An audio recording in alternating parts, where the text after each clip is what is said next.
Hello everyone, this is Indonesian hybrid chicken known as ayam semani, all black chicken.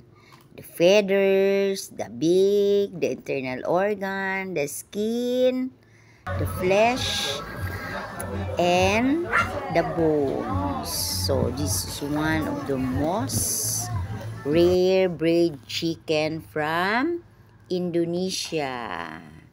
And this is the number one most expensive chicken. So mga guys, see the hybrid chicken. Ayam semani, all black.